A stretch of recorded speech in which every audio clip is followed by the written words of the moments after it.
प्रभु यीशु के निर्वाण दिवस के रूप में मनाए जाने वाला मसीही पर्व गुड फ्राइडे पर जिले भर के गिरजाघरों में प्रार्थना सभाएं आयोजित की गई। इस दौरान चर्च में विशेष प्रार्थना सभा आयोजित की गई। बताया गया कि अपने निर्वाण काल में प्रभु यीशु ने 7 वाणी से दुनिया को संदेश दिया था। उनकी अंतिम वाणी थी कि हे पिता, मैं अपनी आत्मा आपके हाथ में सौंप रहा हूँ। यह परमात्मा में विलीन होने की स्वाभाविक प्रक्रिया थी। प्रभु यीशु की 7 वाणी पर अलग अलग वक्ताओं ने प्रभु के संदेश को रखा। गुड फ्राइडे को मातमी पर्व के रूप में मनाने का प्रचलन है। मसीह समुदाय के लोग गम का प्रतीक सफेद वस्त्र धारण किया और उपवास रखकर प्रभु यीशु को याद किया। क्रॉस पर चढ़ाने के पूर्व प्रभु यीशु को काफी यातनाएं भी दी गई थी। इन 7 दिनों में उन्होंने 7 वाणी के माध्यम से मानव कल्याण के लिए संदेश दिया। प्रभु के संदेश आज भी समाज के लिए प्रेरणादायक है। इसे समस्त मानव जाति के कल्याण से जोड़कर देखा जाता है। गुड फ्राइडे के अवसर पर पीएच चर्च बरगंडा, CNI चर्च पचम्बा और खिस्त राजा चर्च मोहनपुर में हजारों की संख्या में मसीह समुदाय ने प्रार्थना सभाओं में भाग लिया। बताया गया कि निर्वाण के 3 दिन बाद प्रभु यीशु अपने भक्तों को दर्शन देते हैं। इस कारण आने वाला रविवार ईस्टर संडे के रूप में मनाया जाता है। इस दिन मसीह समुदाय खुशियां मनाते हैं और रंगारंग सांस्कृतिक कार्यक्रम भी आयोजित किया जाता है।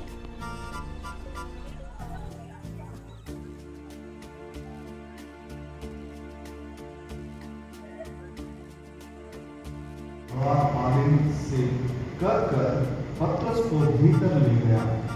उस दासी ने जो द्वारपालिन थी पतरस से कहा, कहीं तू भी इस क्रूस के चेलों में से तो नहीं है? उसने कहा, मैं नहीं हूँ।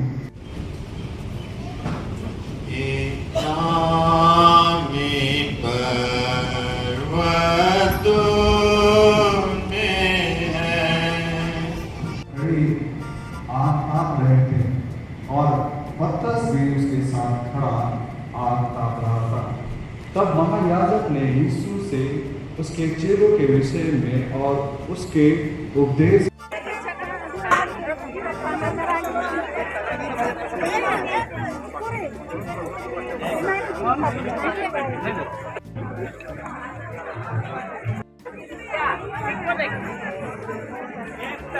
गुड फ्राइडे हम लोग इसलिए मनाते हैं कि इस दिन प्रभु यीशु ख्रिस्ट को क्रूस पे चढ़ाया गया था और जब उन्होंने उस क्रूस पर से 7 मुख्य वाणी को उच्चारा जो मानव कल्याण के लिए एक सुंदर जीवन के बदलाव के लिए था और जो हर एक मानव जीवन के लिए उद्धार, उसकी सफलता या उसकी उन्नति के लिए किया गया था।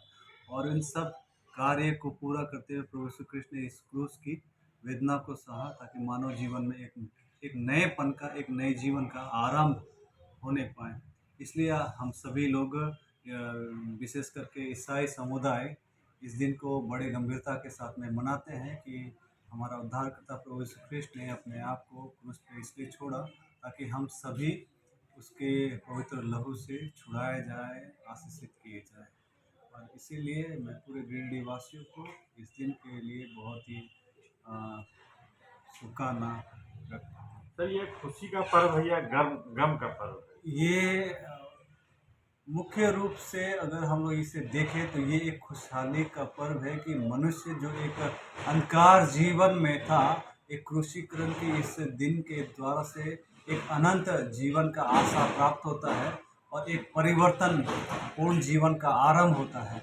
ये जरूर से एक क्रूसीकरण या एक वेदनापूर्ण घटना घटित हुई, पर मानव जीवन के लिए एक नए जीवन का आरंभ हुआ जिसे हम इसे खुशी के रूप में अनुभव करते हैं।